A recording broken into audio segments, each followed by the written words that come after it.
Hello,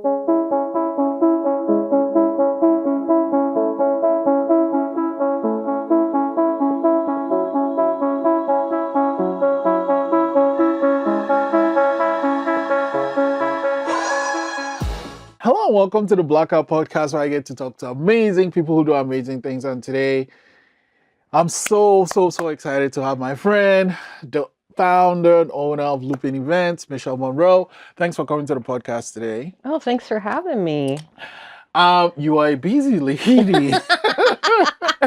It's true. I know. It's true. It's funny because you've introduced me to people that have been on the show. It's true. And it's like, I'm trying to talk to you, but I'm glad you're here finally. Me too. So, event planning. Well, let's just start with that. What is event planning? It's in the name, but yeah. So it can mean so many things. Like it can be planning. So that's like helping somebody sort of take their vision and then, okay, what do we need to do to actually help it manifest? And I find that so inspiring, kind of. I get to help people take these things that they have in their head, and they're not really quite sure how to get to the desired outcome. So I can like come alongside them and say, okay, well, what if we tried this? What if we try that? So there's planning. There's also event management. So like, especially on site. So I can, if somebody else sort of does the planning, or even if I do the planning, then I show up on site and make sure everybody's working together. Oh, And- right. Yeah. Yeah, So I didn't even think of that. Because on the day of, you actually need to make sure 100%. Yeah.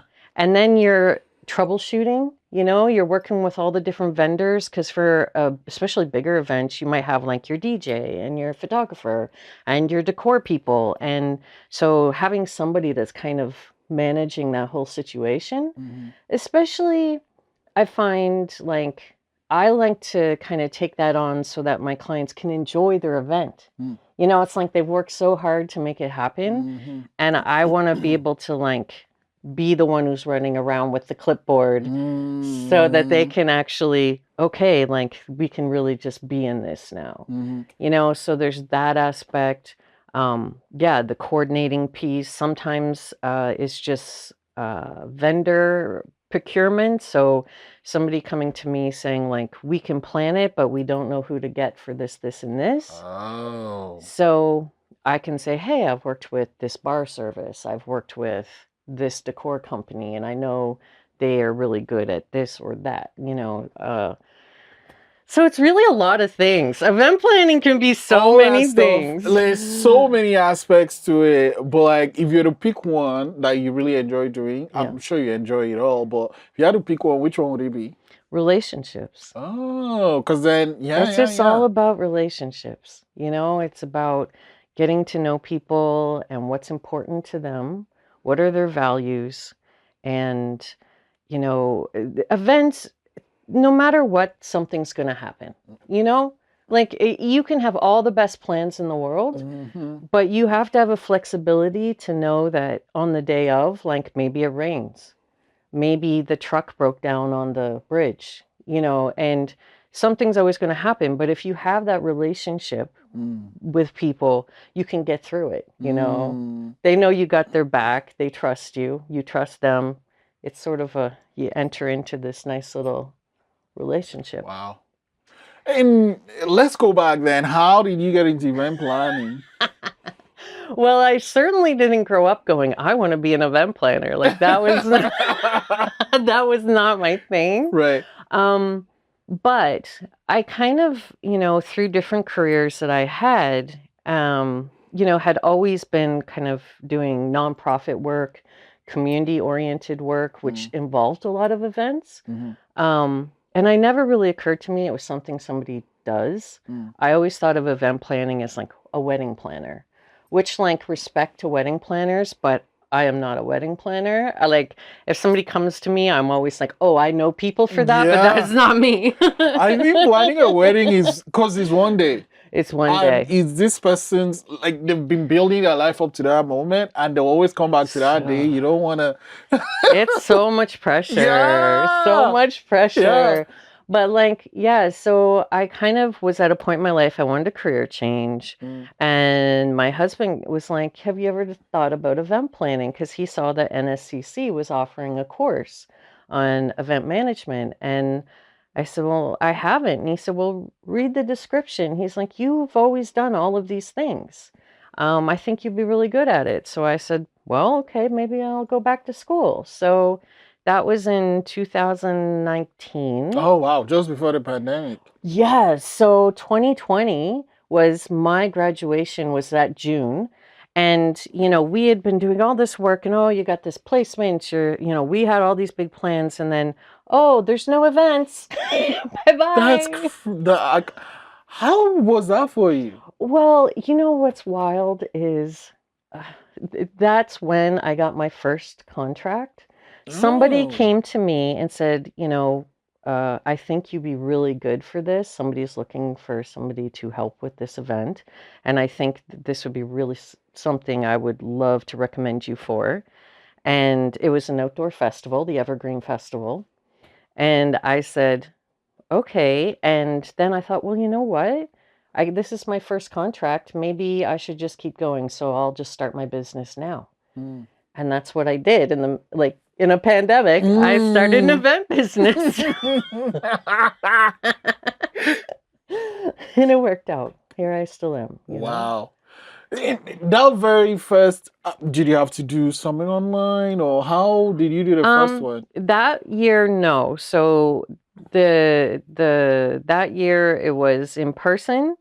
Because it was just 'Cause before. it was outside, so it was a little Oh, different right. because the rules were different at that time. Mm. So yeah, we had sort of come out of like some of the worst of it. Mm. Because I graduated in June, and so I did Evergreen that December. So, it was when things were kind of lifting a little. Mm. And yeah, it was a beautiful thing, and people were eager to get outside to be with other people. They'd been stuck in their houses Forever and ever, and yeah. ever and ever. And so, yeah, I did that. And Evergreen Festival is something that's very dear to my heart. Last year's my 4th year. Yeah. Yeah. So, how was it setting up that first year of the Evergreen Festival? It was awesome. My client that I was working with had this amazing vision, and they were such a good partner in that, I was on the ground, right? So like I'm on the ground every day. The festival goes for a month, 5 days a week. So I was on the ground and I was seeing what was happening, and we'd have these debrief meetings every Monday, and I could say, hey, I think we need to add some more lights over here. Or I think we should try this or that. And they were like, sure, let's do it. So it was just, they really wanted it to be something special. And they took amazing, took feedback, which was nice. And it just felt like a really good vibe. And it's grown every year. Every year we add something new. Look forward to the Evergreen Festival. Yeah. What's the story behind the name? I was curious about that. Oh, I don't know actually what the name. I think it was just let's do something that is winter. Let's do something related to, they wanted it to be like sort of holiday, but not specifically a particular holiday. They want to sort of be open to everyone that want to embrace winter and the lights and the magic and all of it. Yeah, so that's what we did. How do you talked a lot of relationships? Like it's a month long. Yeah. There's all this work that has to go in. How do you, I guess, decide on the vendors, on the artists? Because there's artists also, and then the map. I love the map. That's my favorite part of the the map? yeah. That's so awesome. That's awesome. So yeah, I don't pick the vendors myself. So that is now Build Nova Scotia. That's who sort of the festival sits with. They have people who take the applications and look and stuff, but I work really intimately with the vendors on the ground. So when when I show up, I check in with everybody. How are you doing? Oh, do you need some hand warmers? It's really cold today. day? Like, would you like some chocolate? Like, and I'm building those relationships with the vendors. Or if like their electricity goes out, I'm like, oh, gotta call the electrician now. So I'm doing all that troubleshooting on the ground as, an outdoor festival, all kinds of wild things can happen. So yeah, and working with vendors really is one of my favorite things. For a small time, I also worked with a production company that did food and beverage programs for music festivals. Oh. And so I got to like work with the pizza guy and all the different, and it was really fun. Wow. Yeah. And then it's been 4 years. Like, to you, what do you think people always keep coming back? To that festival in particular, I think it's just it feels good to be outside. It feels good. We have these cute little fire pits. People love to sit around the fire and now I hear people when they come say, "Oh, like we have to get our yearly picture next to this." It's like it's almost like it's become part of their holiday celebration. Yeah. Even for like my child is very much like that. It's like I bring Ruby to the festival all the time, works alongside me, mom's helper. And so it really has become part of our holiday tradition too, even though it's also work, but but yeah, it's a great thing. Let's talk about looping. So you set up looping right for Evergreen, right? Yeah. What is the story behind the name and why did you decide to start your own company? Okay, well, Lupin kind of came from, I'm from a really rural area in Nova Scotia. And one of the things that's very distinct about where I'm from is the lupin flower. So you'll notice I have a few, tattoos. So yeah, lupins remind me of my values of home, of being in a small community-minded place. It's like I've been in the big city now for 20 some years, and lupins remind me who I am, And so I feel that it sort of became, okay, well, in events, a lot of what you're doing is looping people in, right? Right? It's all the communication. It's like, who's doing this? Who's doing that? Frank's doing this, Mary's going to do that. And oh, you didn't know that's happening Friday. You need to know that's happening Friday. And it's like looping everybody into a common ground. So for me, it sort of had a play on words and kind of a double meaning. So that's how I came up with that name. Dope. I love it. And okay, fine. I know you did your studying and stuff. You got this contract. Yeah. You could have done a contract. Why did you decide to set up the company to... Yeah, well, because I just said, well, maybe this is something I can do, maybe people, they seem to think I'm good at this.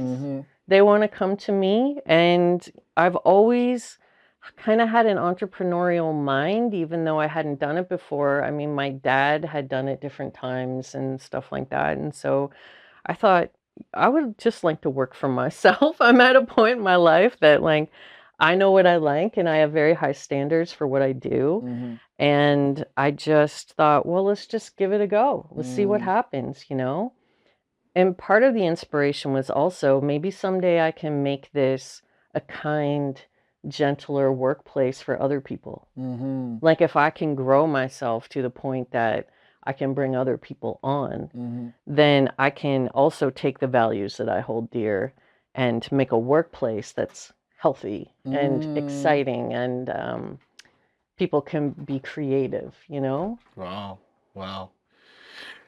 Okay, I'll come to that. But and how has it been so far? 4 years now with looping? Yeah, it's great. I mean, so I also work for the Nova Scotia Nature Trust doing events for them, and I still continue looping, and I have other contracts that I do as well. If anything, one of my challenges is I can't clone myself. Right. Right. Like sometimes the contract comes my way and it's just really painful that sometimes I don't have the capacity. Like Mm. right now, I just don't have the capacity to take this Mm-hmm. on. Like I'd love to, but I will not take something on if I can't give it my 100. Like it just isn't Mm. gonna happen. So that's a challenge, but there's just so much possibility. It's so exciting to me. Mm-hmm. Like I was just meeting with somebody yesterday and then someone else popped in. We were at a cafe and the next thing you know, oh, will you help us coordinate this or do that? Like I just feel like there's so much potential for events in the city right now. Um, and for me, what I really gravitate towards is events that have a really meaningful impact. Mm. It's like I'm not just the like, hey, let's throw a party. Like that's not as much my jam. Like I want to Mm-hmm. hold events where people come together and cool things are born out of those connections that people get to make because all the other elements of the space are conducive Mm. to them making those connections. Because like there's some places where you go and you just can't concentrate. Yeah, that's Like right. it's like, fuck, what am I doing here? And then there are Yeah, places where you go, you just feel you leave there feeling a lot better than absolutely. when you were there. Absolutely. And it's and paying attention to the vibe. Like I am probably, I don't know, like the least type A type event planner there is. It's like But we like have to do this. And I mean, I can deal with a spreadsheet, don't get yeah. me wrong.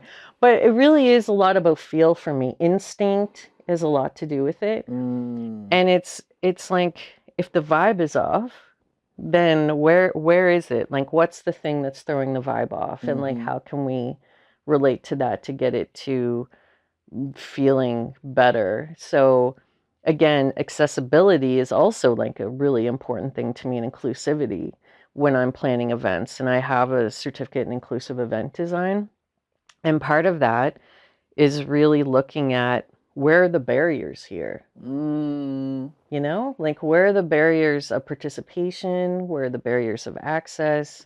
Um, because if you plan an event that everybody can enter and enjoy, Mm-hmm.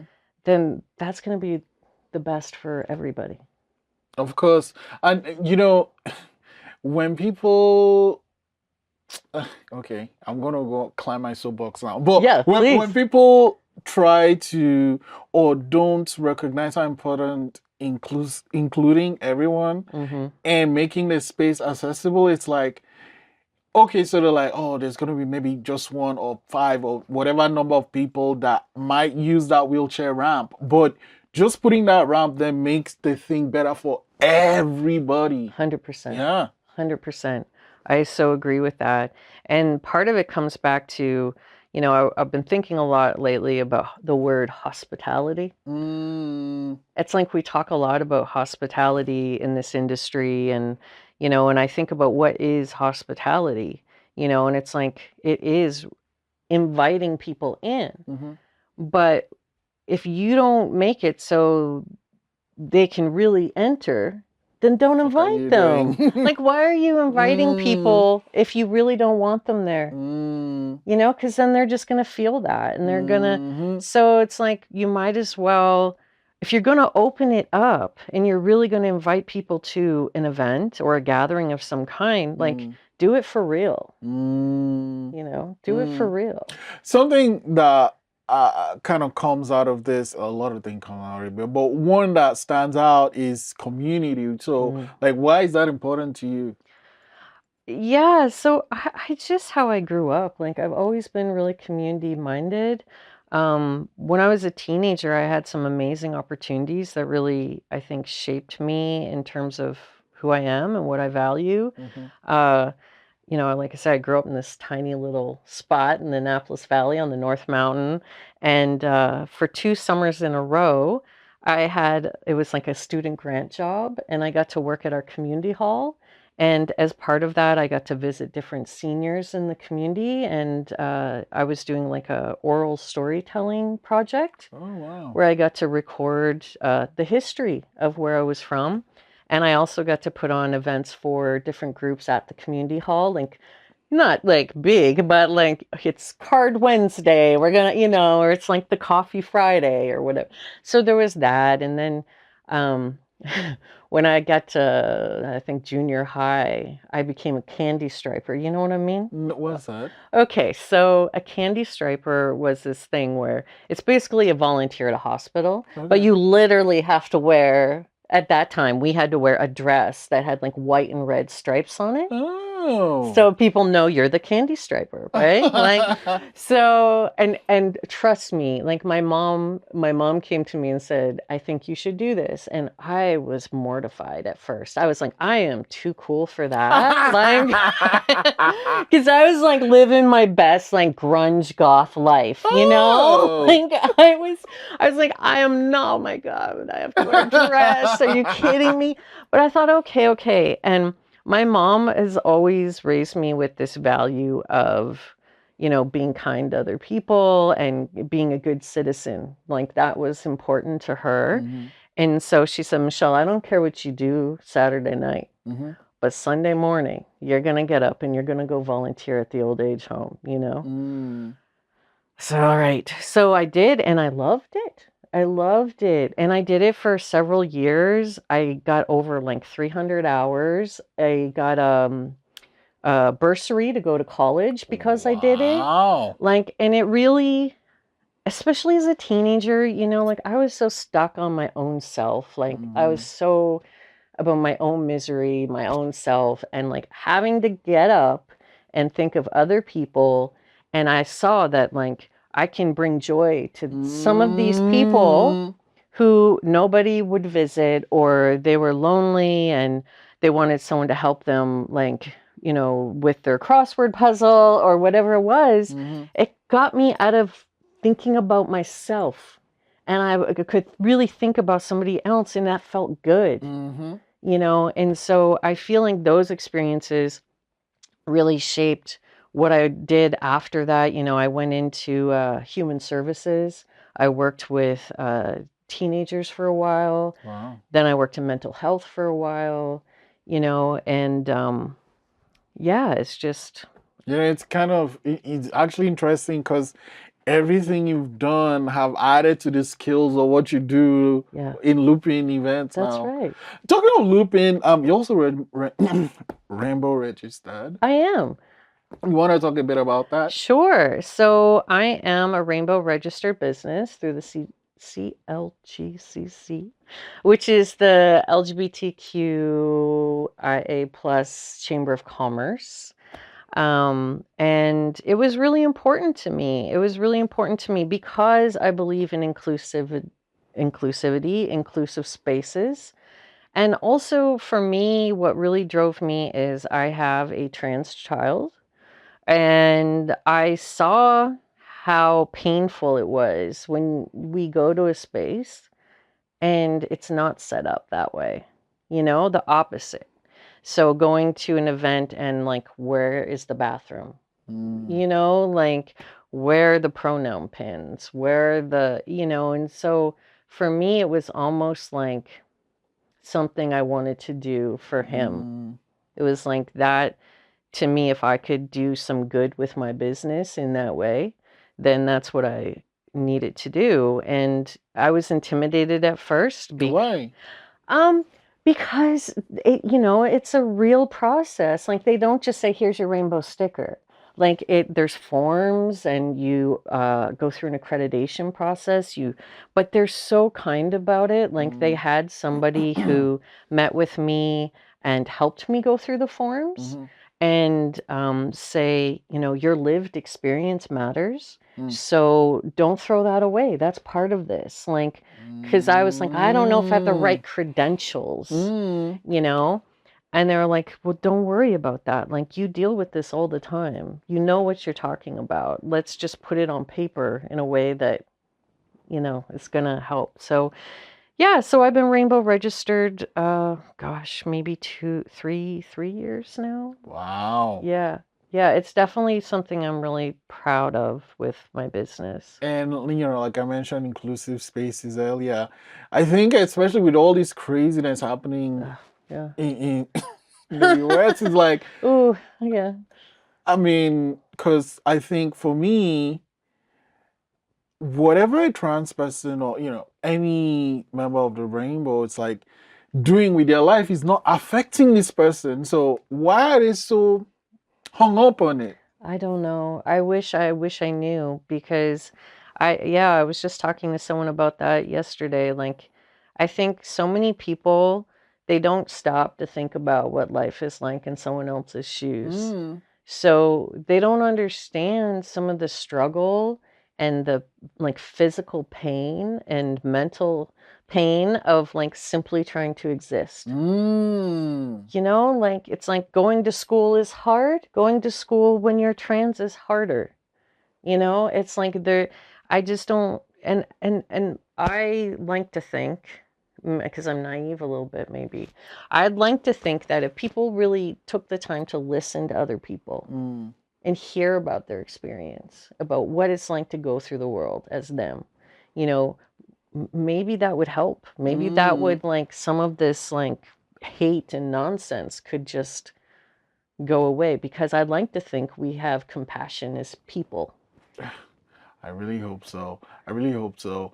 Someone I read something that actually was like really good. Mentioned people that always complain about having trans people in women's sports specifically, and it's like every time someone has mentioned that, I'm like, name any female athlete. They couldn't mention even one name. So it's like it's not even about that. It's It's not about even. something That's else. right. That's right. That's right. And it's the easy scapegoat, right? It's like, oh, let's just get people all riled up about this so they're not actually paying attention to other things. Mm. And it's unfortunate. It feels highly unfair. Um, yeah, it's something I hope changes. And I think that programs like, you know, being rainbow registered and taking a stance and it's something that my clients know about me, and it's nice that I can, say like this is something I value, and so I just want that on the table up front, Mm. because it's I certainly will walk away from business too if it's not in alignment with what I think works for me. Because if I can't really get in the vibe, Mm. if I can't get in it, then I'm gonna say no thanks. I don't think it's right. That's the thing though. Like when people do things just because of money, because you're gonna do it for a long time. Like, so the events, I'm sure for Evergreen is happening like way in December. You're already planning it months and months ahead. That's So right. Yeah. you have to do this thing for a long time. And if it doesn't resonate with who you are, it's like you're punishing yourself for how much? Exactly.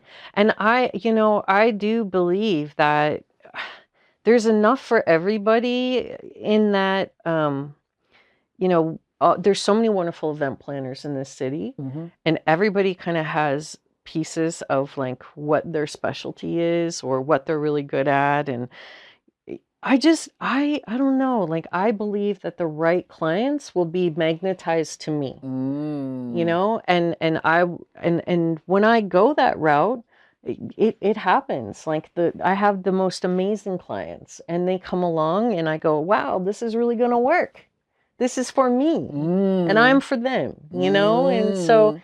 that's a good feeling. And I'm just not a person to be motivated by like, oh, this is where the money is, let's do it. Mm.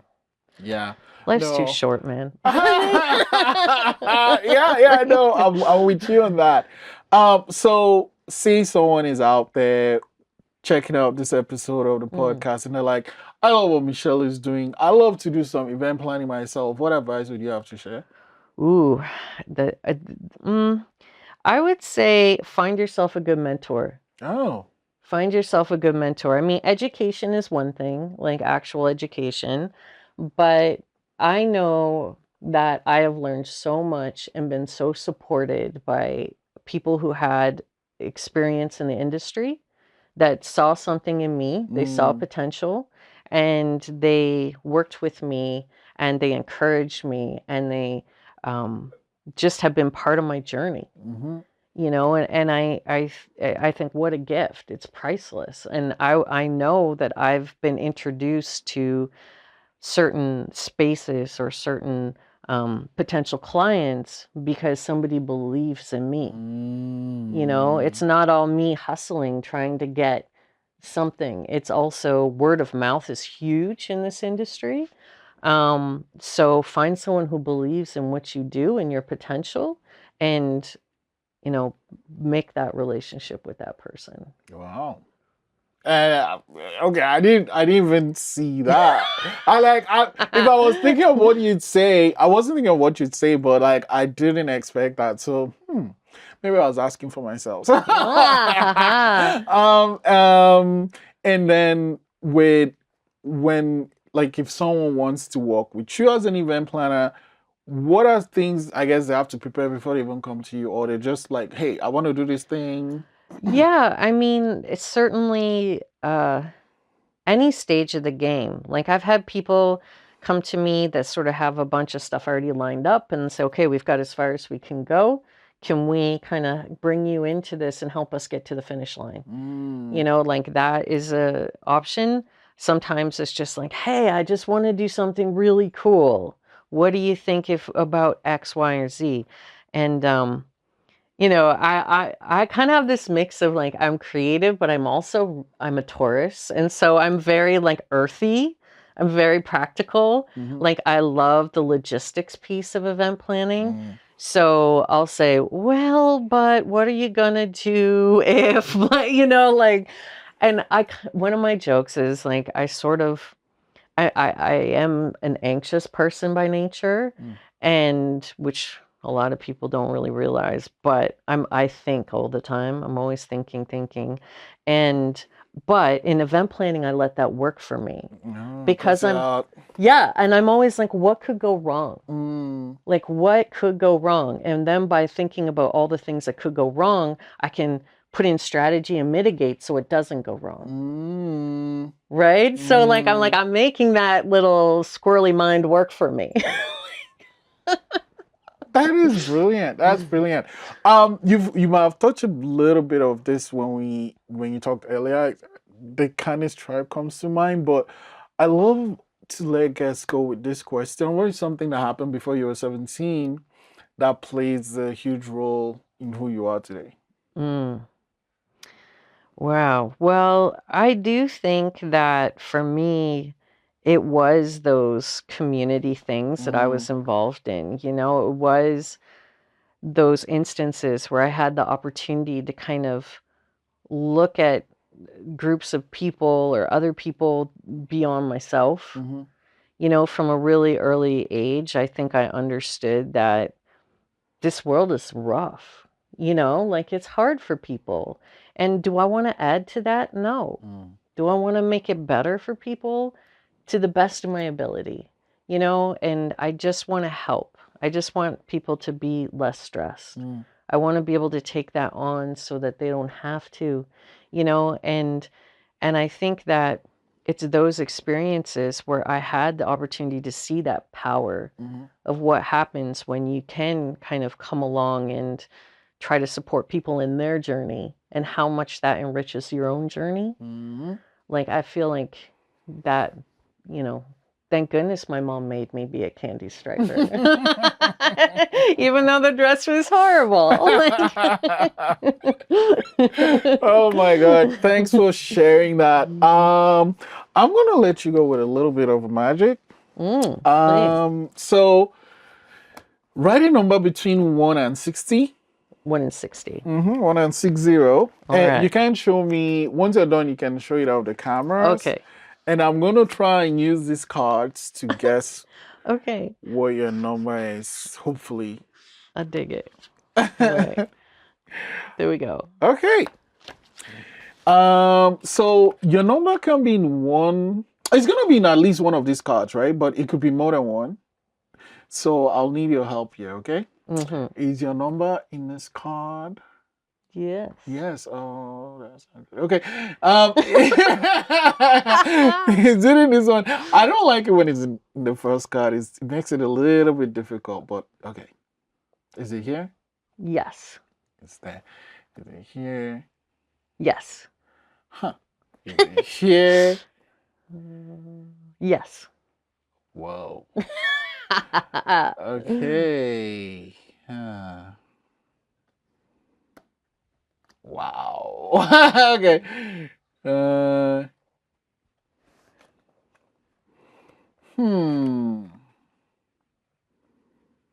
51. Yes. Yeah. Oh my goodness. Magic. Yes. Good job. Michelle, I'm so happy we could finally do this. Thank you so much Same. for the awesome work you do, especially with the Evergreen festival, because like everyone, I know I'm always looking forward to. Well, this year, come down and I'll get you a hot chocolate.